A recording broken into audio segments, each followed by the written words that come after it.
Aku kumangai na. Macam gila. Gila.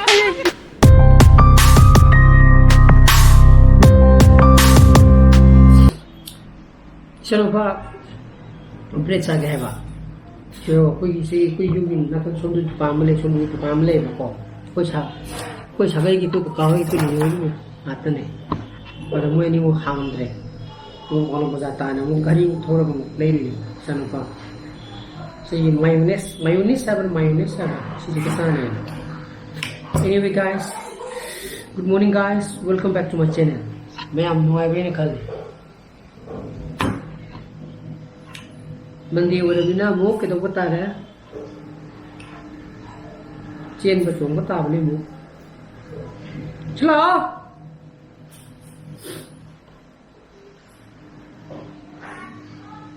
Pemerintah pijak kita wah, kalau yurum ni, dalam gari nak khala gaya yurum je, leher terwa.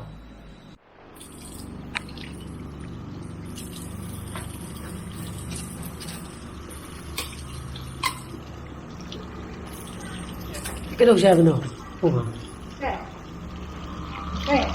Kita usaha benar. Taruh itu apa? Paina friend, tu se JTO unangnya. Karena mesti phone wari sana kita na. Phone wari sana baga personally, uneraga wari sana bana hena belum kan hena khal leba. JTO nu budi BSNL ni koi nahi jayegi broadband ki connection ki fail hobo to. JTO nu budi adum phone toro kai ti nu budi haire ba ko ngara adu re guju ai horen maje sangai pro exchange ta phamba jala natagana PSN office ta phamba jala ai je khangdre fazana personally wari sanata di ya de sum ya se lagtre ba poche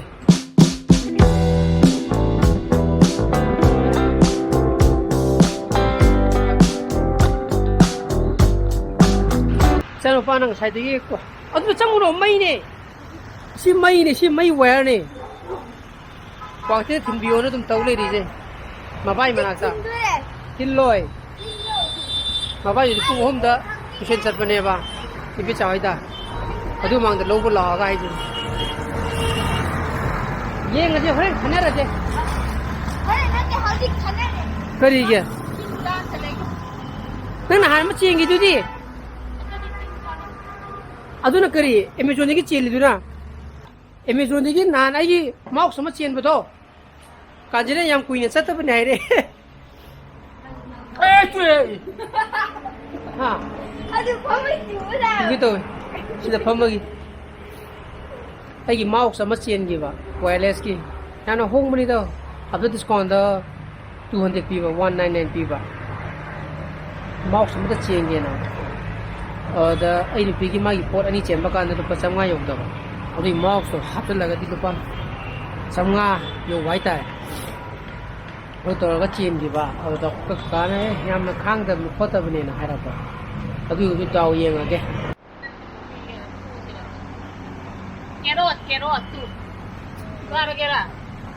chara gire mana gaja mama gi di phanggi sai yam sai gi ni ko abung ko organic ngate inorganic ni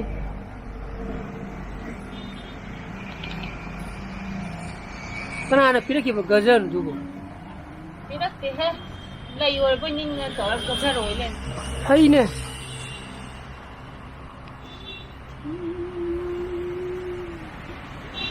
banyan tri gi yaw de ko se Nyam si dia ma pande. Kono da tai do chapu tala da.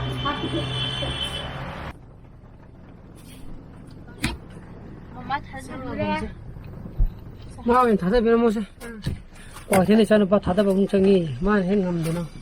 왜 맛붕이들 나왔으니까? Okay. Pungani ka minute amada.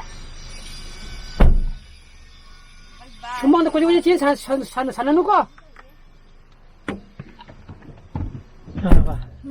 지금 전세가 지금.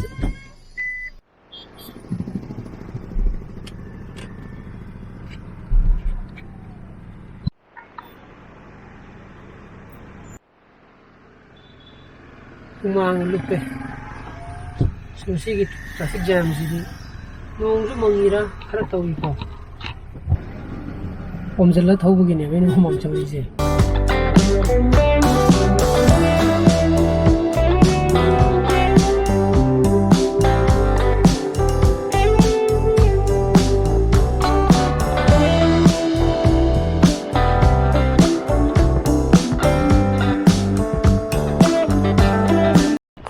시기 비슷해 오피스에 장업하기 있고 시 국회 인도 밥도 보는 농아해봐.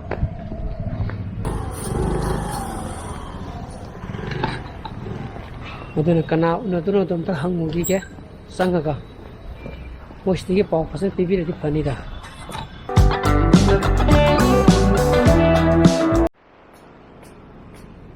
내 줌도 요래 아직 뿡어만 따래. 이리로 두어가 고나 삭사하게. 말해게 되면 잡아 야라네 봐. 어디기? 아이 BS 오피스에 살루래잖아. 잘로가 머리 사나래. 거기 라인제 그다이다 그노 똑두노 좀 뭐티 그때 기타 와라네 하이래봐. 어두는 이솔레이션 떠우리봐. 프랜차이즈도 어두다 거기 동안아 라인 팀모나 하이래 하이. 어두에 하이가 뭐래죠?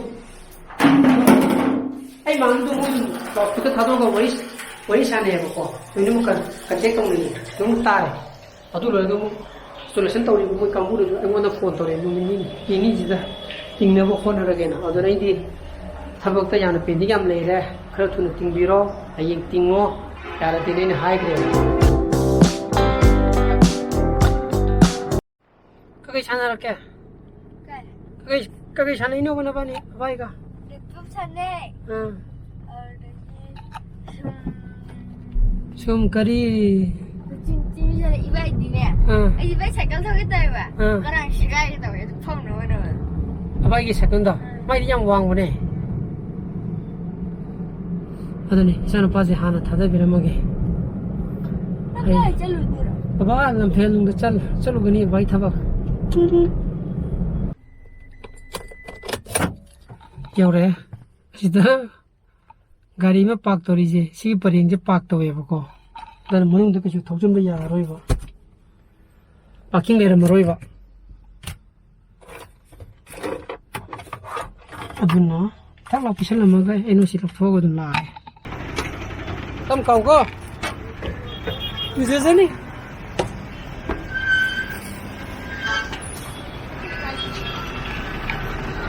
드라이 클린 또게네 짱이 마이 코트 아마 코트 하거든 프리 하거든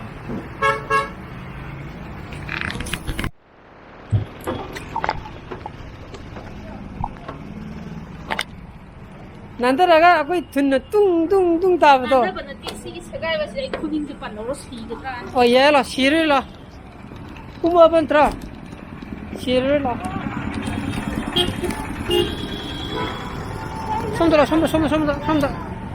lay maru ka lay isra litis to maru ka lay isra 그리 뭐로 litis 제티오 그래도 걔는 다 개라 그래 다 개노 헬라이 하루는 야래 네투스 컴다 레이레고 있는 사라지 기세 행원 나들게 오빠 투아이티 블레저 마차마 드라이클린 또 바칸다 어두니 카메라데디 시pak 우방 거머로이바 어두 아다 서지고네 대신 양 탑이 잡아 떠들어 스모크 어디 스모크 오이타디 키노 타래 이제 바이 pollution가 데이디 water vapor가 풀 오케이 이제 뽕 머리 미니냐 kai challe thaba tai chalure gamla ju dong dro sai se to touwi ne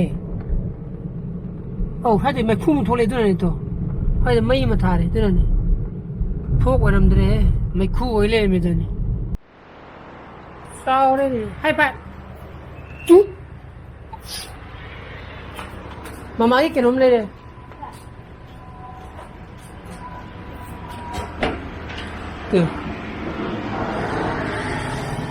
제 나만은 과디 ngọc 봐.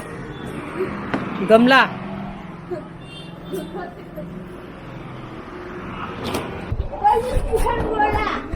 부설로 ngâm thang ba. hay phúc kêu vậy sao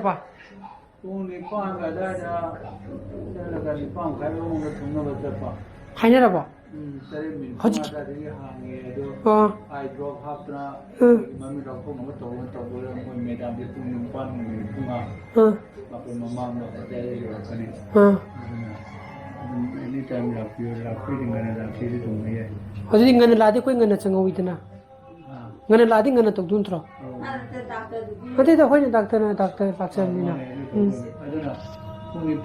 นิปานได้จะเท่าไรสิเนี่ยนิปานได้เท่าสิแต่คุยบอกก็ให้นี่สิฉันรู้ป่ะสิสมัยเนี่ย second opinion ช่วยลงนี่ไม่แต่ eye specialist มาได้แต่คุยมองใครกี่ด็อกเตอร์บูบี้สรุปบ่มดูมากี่ appointment ลงเลยบ่ดูไอ้กี่आमने close friend अमु गुजाम खंगरम भाई तारे और माना तो जो एनु से high grey तो माना जो हाई की बुद्धि हाई बा और अपॉइंटमेंट में लोग बरे कोई इधर काई की चनो में माई क्लिनिक पे जाओ भाई तारे और तो मां तो रोगर लखन करे ने और तो होसी के हाई बताए बिंदु चल लगा अमु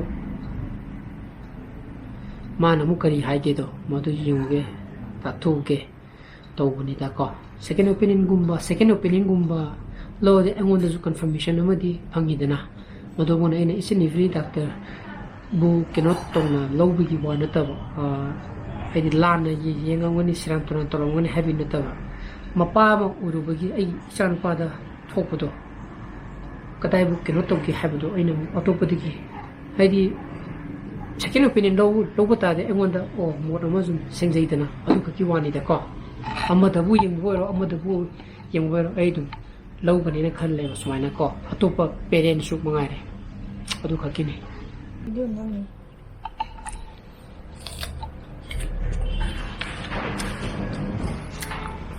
Chẳng hạn, thắc cái đó chẳng hạn.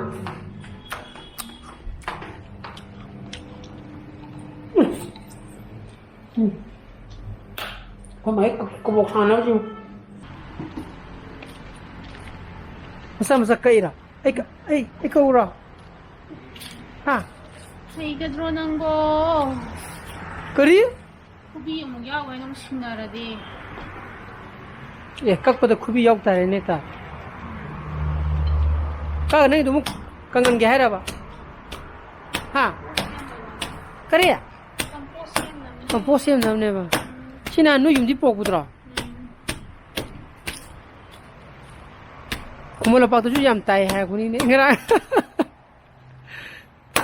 sabra sumex na mi di khalam gani ko ene camera pai le re thabak tok de gi mi ne thabak tok da camera nam lai re na Ma ni ki adun toi adu nang camera pai gra ai thabak tok ya hai di ha ai ne camera pai di video kamai nam gani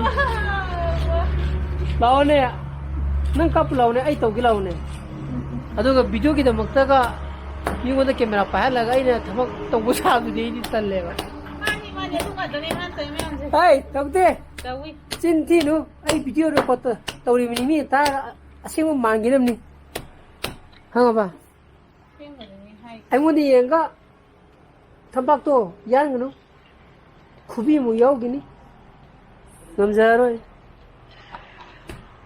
am si mu tek se to ha ai to gi na hen ka mo yang ana thabak toy khaladi hayeng aina hala ko kana ko ka mani video ga namam mo yo we pro ai thabak yam yi yam duri ka khu ku mangai na machin na tiwa ya ai bsne kino line sambal lak tu ji di hanga ba to sok tu mangai na reko ka to ga yar ai nang thabak lu ai makha le re ko aduna inga sigi blogs di mata inzelo shenjarage ai blog su pami pathogadi like to biramo share to bio anu video su biagana subscribe to biramo ko ngi sana phase le bio so please be safe and be healthy bye bye good night why tu itu hey sana pai meeting thoroge ko amuka bye bye chiu do wara ba